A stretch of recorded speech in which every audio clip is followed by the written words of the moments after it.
Rotating electrical machinery is a part of much military equipment.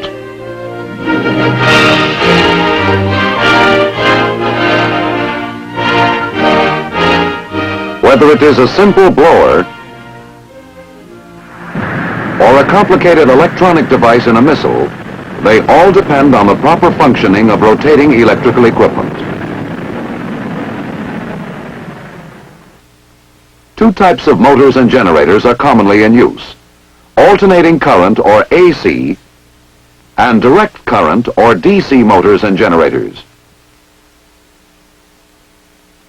This film will show the principles governing the operation of DC motors and generators.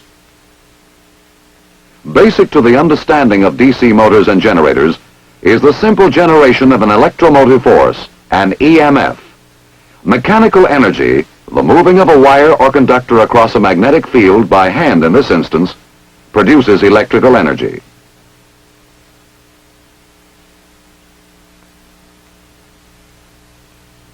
The magnetic field is composed of lines of force.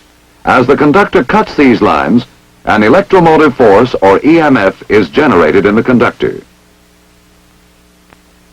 Moving the conductor down through the field makes the needle of a voltmeter deflect one way, which means the EMF has one direction. Moving the conductor up through the field produces the opposite deflection of the needle. The EMF has now changed direction.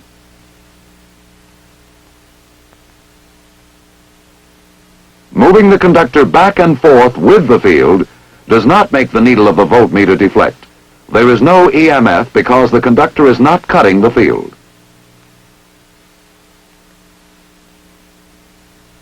To illustrate the direction of current flow, the conventional symbols will be used. Current flowing in a conductor away from us is represented by a cross, toward us by a dot. However, moving a conductor in and out of the field in this straight reciprocal fashion is awkward and impractical.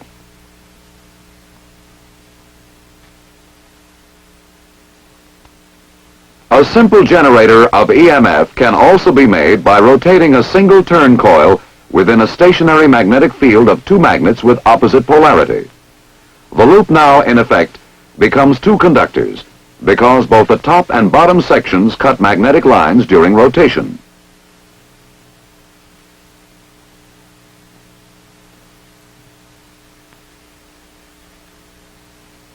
Since they cut lines of force of opposite directions as they rotate, EMFs of opposite polarity will be generated in the conductors. In order to have current flow in this circuit, polarities of the two conductors must be opposite. The amount of EMF generated at any instant is determined by three factors: the strength of the magnetic field, that is, the number of lines of force, the length of the conductor cutting the lines of force, and the velocity with which the conductor is turning. We can determine the amount of instantaneous EMF by a simple formula. The instantaneous EMF E equals B, the strength of the field, times L, the length of the conductor cutting lines of force, times V, the velocity of the conductor. An increase in the number of lines of force or the strength of the field increases the instantaneous EMF in the conductor.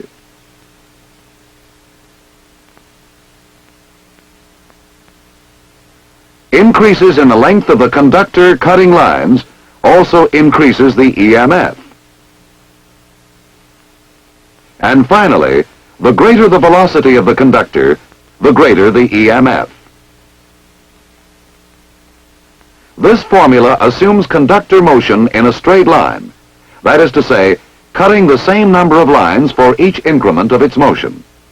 But the conductor in an actual machine is not moving in a straight line, but rotating.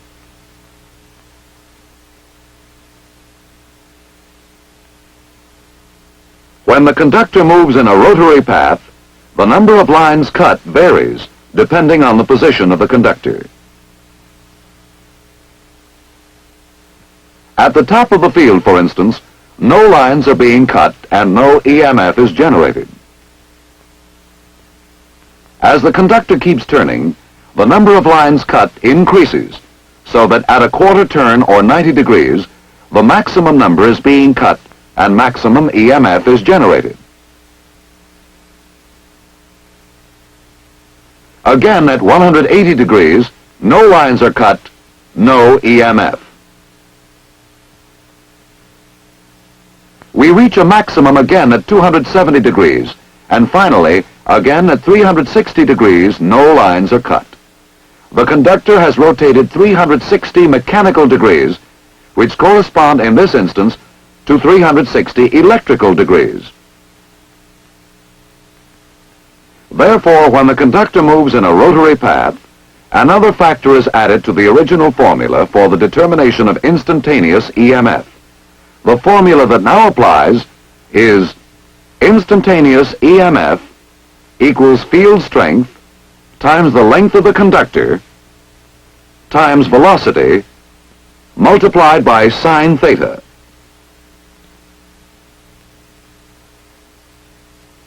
Theta is the angle formed by the flux line and the motion of the conductor. The number of lines cut and the amount of EMF generated is proportional to the sine of the angle formed by the magnetic lines with the conductor motion.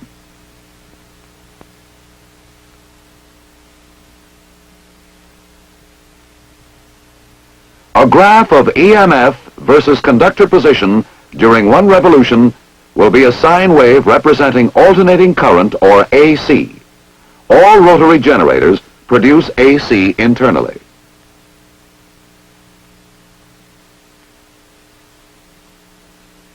What you have seen so far is really the theory and operation of a basic AC generator. But our purpose was to explain the principles of operation of a DC generator. To get direct current, we will attach each end of the conductor to a segment of copper, forming a commutator. Now our machine is a DC generator. The commutator rotates with the loop.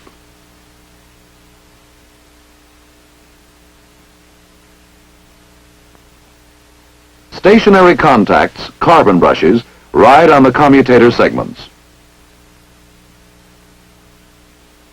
They provide a means of connecting a meter or any other load to the generator. The loop of a conductor, wound on a rotor, and the commutator are referred to as the armature. As the loop revolves and the EMF in the conductor reverses polarity, the connections to the load are also reversed, and the current flow will maintain the same direction externally.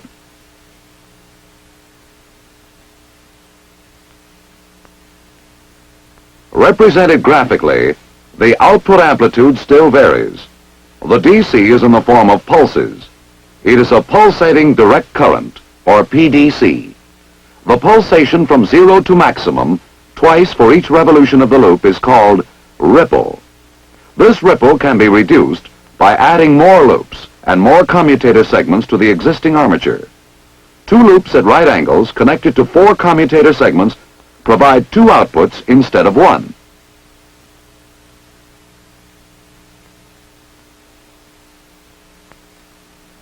These outputs are 90 degrees displaced or apart, which combine to smooth the DC output.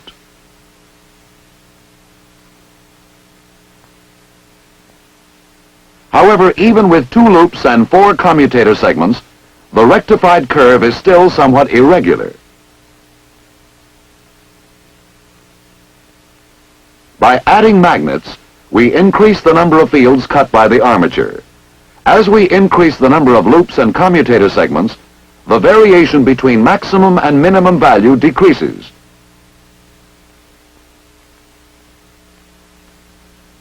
This, in effect, tends to flatten the DC output.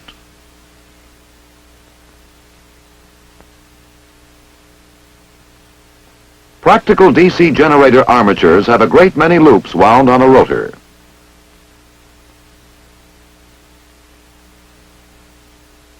The field is composed of many electromagnets.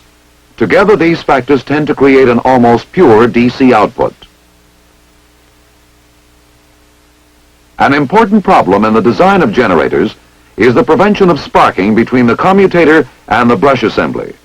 The prevention of sparking depends on the position of the brushes.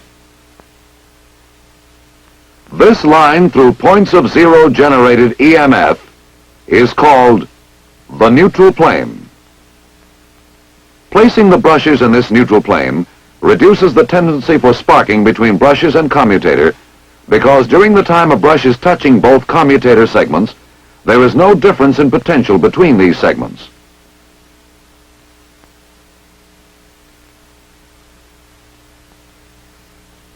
Theoretically, no sparking should occur at the commutator brushes when they are placed in this position.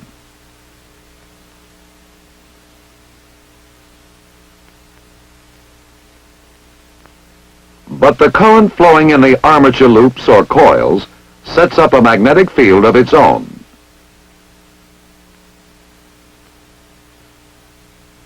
This magnetic field interacts with the main magnetic field and distorts it. The distortion causes a shift in the neutral plane and sparking at the brushes. The effect is called armature reaction.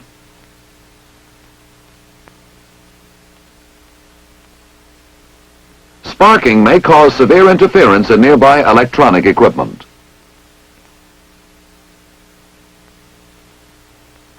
There are two ways of maintaining the neutral plane in its correct position and thus avoiding sparking. It may be done by the adjustment of the brush position.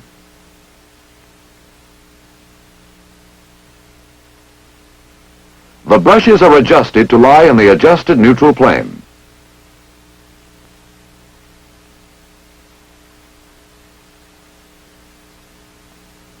The other way of maintaining the neutral plane is by adding interpoles to the generator field. These interpoles are small magnets placed between the poles of the main field magnets. The interpole fields oppose the fields created by armature reaction. The neutral plane is moved back toward the correct position.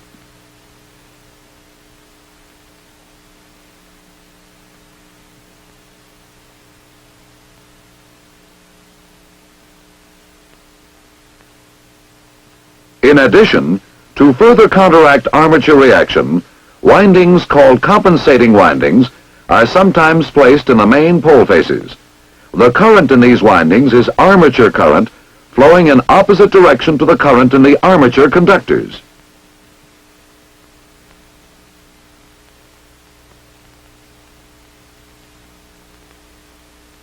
Magnetic fields in DC generators may be produced by electromagnets or permanent magnets.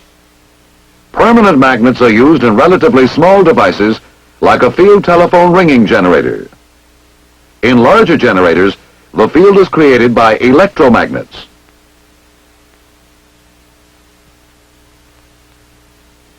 The field winding used in this DC generator can be represented by a symbol. The symbol is that of an iron core inductor. Current to excite the field windings can be supplied from an external source. In that case, the generator is classified as separately excited. A small part of the generator's own output can also do the exciting. In that case, it will be a self-excited generator. Self-excited generators must be initially magnetized.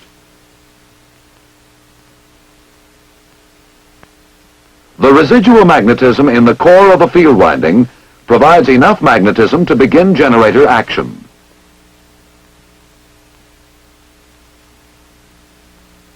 The field coil winding may be connected in several ways. This is a series wound generator, which means the field coil is in series with the armature.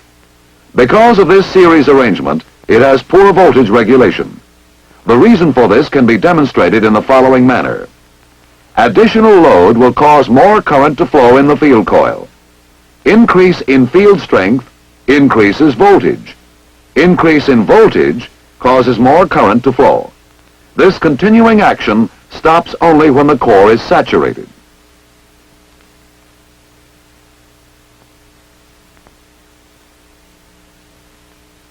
When the load is increased, the voltage will increase.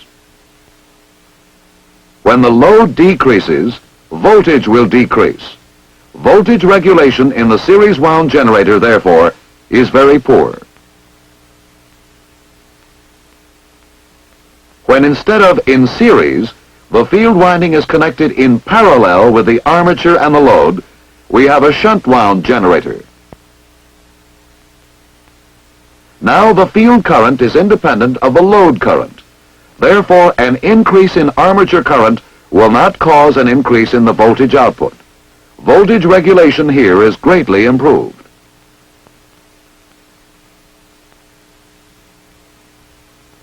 In shunt wound generators, therefore, changing load causes relatively small change in voltage output. By changing the armature winding, a compound wound generator results, which combines the best features of both types, the series and the shunt wound generator. When windings are arranged so that magnetic fields oppose each other, it becomes in effect a series generator. This is used only where constant current is the prime requirement, such as in arc welding. By changing the magnetic polarity of one of the field windings aid one another. As a result, this compound wound generator has good voltage and fair current regulation.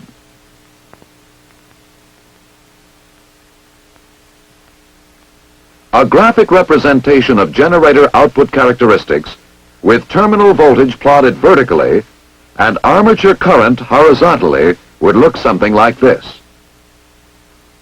As we have seen, in the output of the series wound generator, voltage regulation is very poor. In parallel or shunt wound generators, the voltage regulation is fairly good, but current regulation is poor. Compound wound generators offer a flat compounded output that is normally most desirable. It combines the good features of both the shunt and series wound generators and provides stable voltage output under changing loads.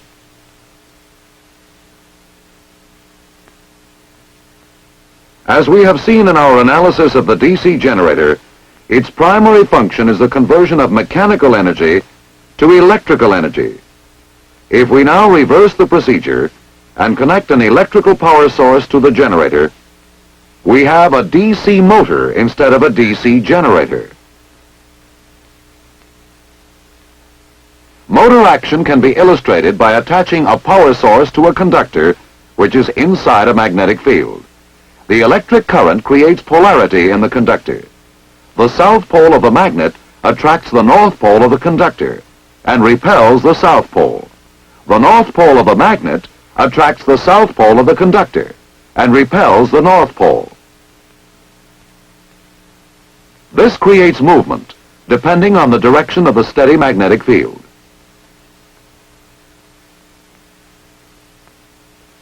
The movement also depends on the direction of the current flow through the wire.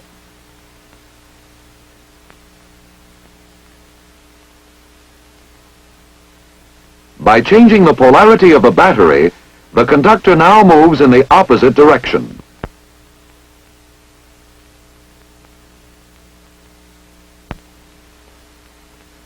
To see what really happens, let's go to a drawing again. Here, a conductor is suspended in a magnetic field.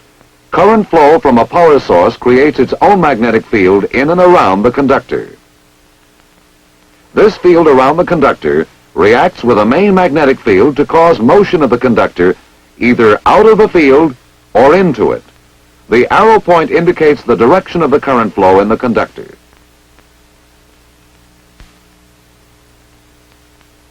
In this case, the flow is toward us. The field of the conductor has the same direction as the main field above the conductor and the opposite direction of the field below the conductor. These two magnetic forces added together distort the lines of the main field upward. The field above the conductor is thus made stronger and the field below the conductor is made weaker. So the conductor moves down.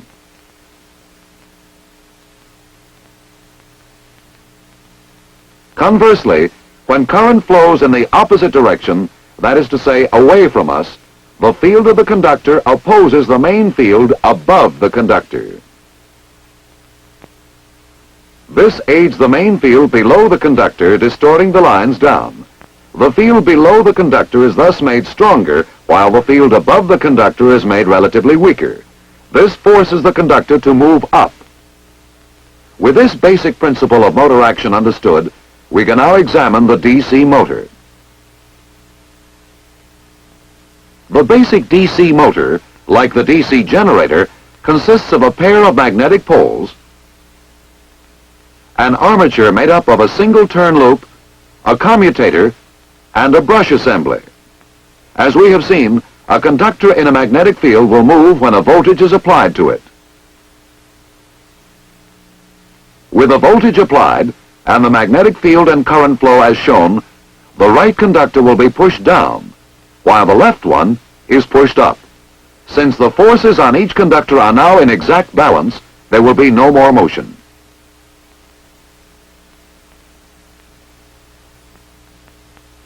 Adding another loop and two commutator segments ensures that at no time will balancing forces cancel each other out. With this setup, there will be motion at all times. As one commutator segment is moved away from the brushes, another now takes its place and the movement continues. The greater the number of loops in the armature, the smoother its motion.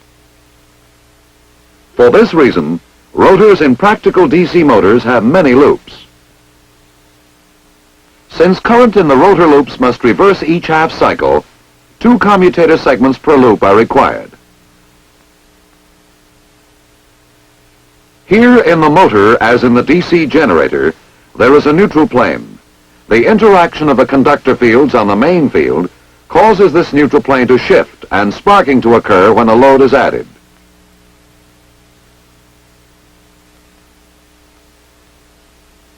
Sparking in DC motors also produces burned commutators and interference in nearby electronic equipment. This sparking can be prevented in one of two ways. One is by the adjustment of the brush position. The brushes are moved until they lie in the adjusted neutral plane. In the motor, as in the generator, small interpoles between the poles of the main magnets are also used to eliminate the shift of the neutral plane. These interpole fields tend to oppose the fields created by armature reaction. The neutral plane is moved back toward its correct position. Also aiding are compensating windings, which carry armature current in the opposite direction to the current in the armature conductors. The neutral plane is thus maintained in its proper position.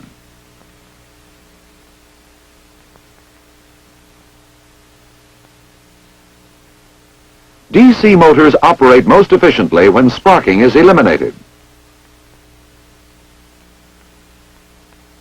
We saw earlier that when a conductor is moved by mechanical energy in a magnetic field, an EMF is generated. This is generator action. In the DC motor, when rotation is desired, it is necessary to apply an EMF to the conductor. However, when used as a motor, an opposing EMF is also generated in the conductor. This is called the counter-electromotive force, or CEMF. By Lenz's law, the generated CEMF must oppose the applied EMF. The amount of CEMF depends on the speed of rotation.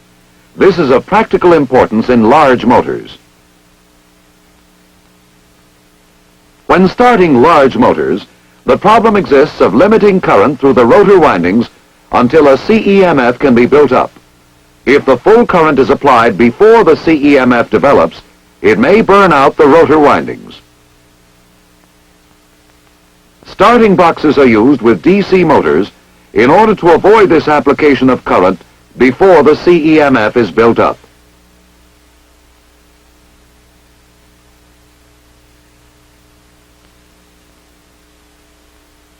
Here is a basic shunt motor with its starting box. In the starting position, the circuit to the rotor windings is closed through a series of large resistance coils. As the lever of the switch is moved, rotor speed and CEMF build up gradually, and the resistance coils are subsequently cut out until running speed has been reached. The lever is held in the fully open position by an electromagnet. If for any reason the power should fail or the field coil open, the electromagnet becomes de-energized and the lever is returned to the starting position by spring action.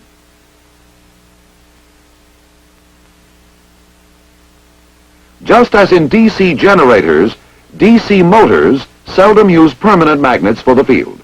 Instead, electromagnets are used. Like with a DC generator, field windings are constructed in several ways. Each type of winding has special characteristics, special values, and specific uses. The series wound motor has good starting torque or turning force. Torque depends on armature current and on field strength.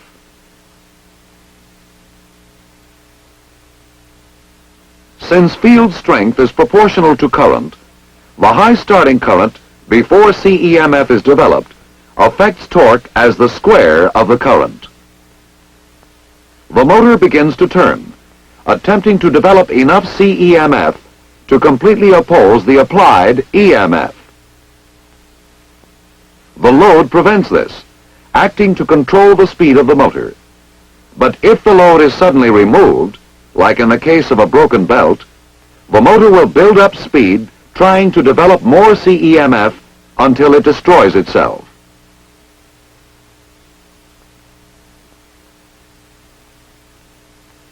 The shunt wound motor has less starting torque, but it is less dependent on load for speed control. In the shunt wound motor, the field coils are connected in parallel directly across the DC input terminals. The starting torque is not as great as in the series motor since field strength is not affected by armature current.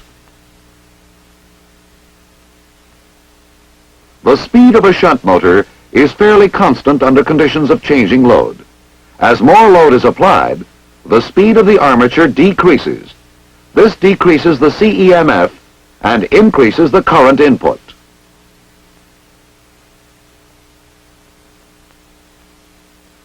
The increase in current input boosts the coupling between the field and armature and increases the torque, causing the motor to resume approximate running speed. A sudden reduction in load will not damage the motor because the field current is independent of rotor current in the shunt wound motor.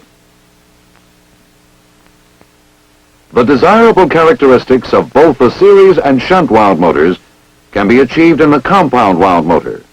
In order to obtain good starting torque, the series field is used. When running speed has been attained, a centrifugal switch cuts out the series field and cuts in the shunt field. It is now a shunt motor and the speed regulation is good.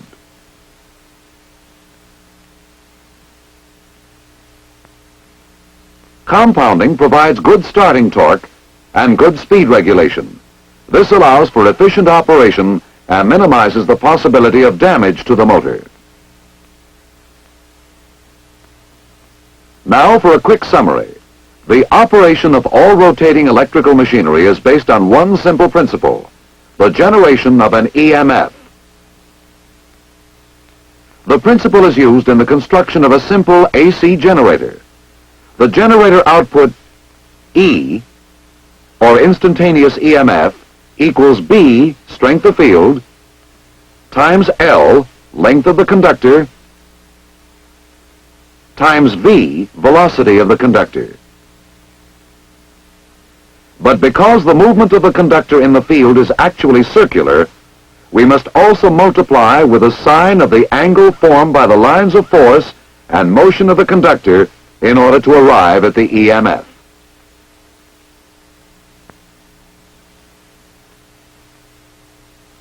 All generators are basically alternating current generators and produce AC internally.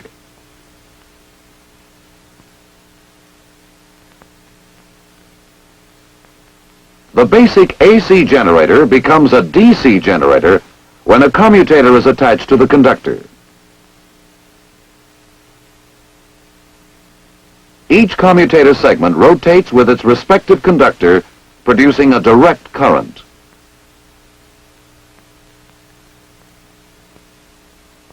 This current, which is a pulsating current, is made smoother by the addition of more magnets and more loops.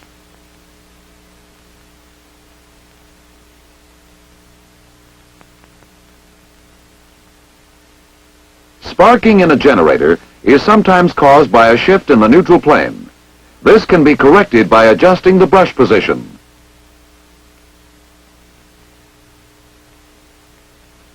Or by the use of interpoles and compensating windings.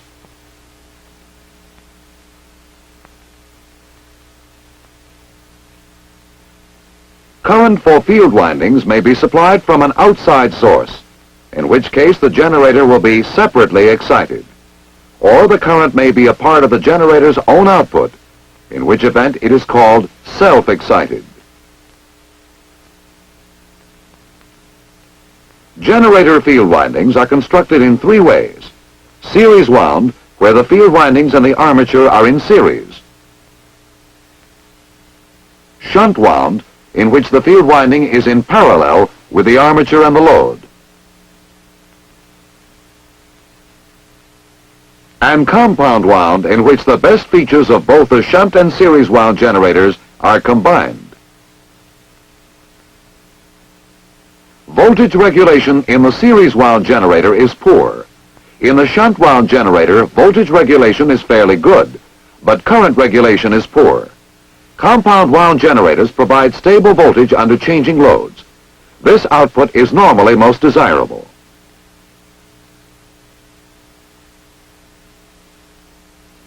Motor action is the opposite of generator procedure. In a DC motor, voltage is applied to two or more loops in a magnetic field. This causes polarity in the loops. The interaction of this polarity with the polarity of the field makes the loops rotate. This is the basic DC motor. When the conductor of the motor is rotated by an applied EMF, it also generates a counter-electromotive force. According to Lenz's law, this generated CEMF must oppose the applied EMF. As in generators, field windings in DC motors are of three types. The series wound motor has good starting torque, but since its only governing factor is the load, the speed regulation is poor.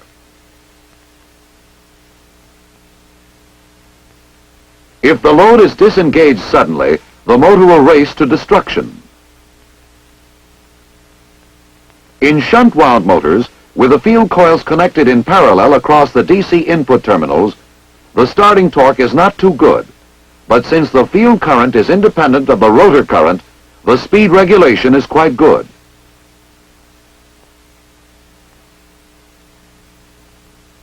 The compound wound motor combines the best features of both types. It uses a series section for good starting torque. Then it switches to a shunt arrangement for good speed regulation.